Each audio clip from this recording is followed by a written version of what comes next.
Star জলসার জনপ্রিয় ধারাবাহিক কথা। এই ধারাবাহিকে আসতে চলেছে একের পর এক টান টান গল্প। ধারাবাহিকে আসতে চলেছে বিশ্বকর্মা পুজো স্পেশাল পর্ব। ধারাবাহিকে দেখা যাচ্ছে বিশ্বকর্মা পুজোর দিন সকলে মিলে আনন্দ করছে, ঘুড়ি উড়োচ্ছে। এমন সময় সেখানে ছদ্মবেশে হাজির হয় চিত্রা এবং সে মাফিনকে ডেকে একটা কাগজ দিয়ে বলে যে তোর বাবা মাকে জিজ্ঞাসা কর সে কি তোর আসল মা বাবা।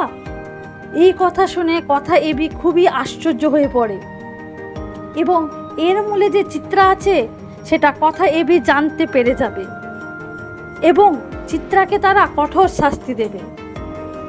তাই টান টান পর্ব আসতে চলেছে ধারাবাহিকে, আপনারা দেখতে মিস করবেন না।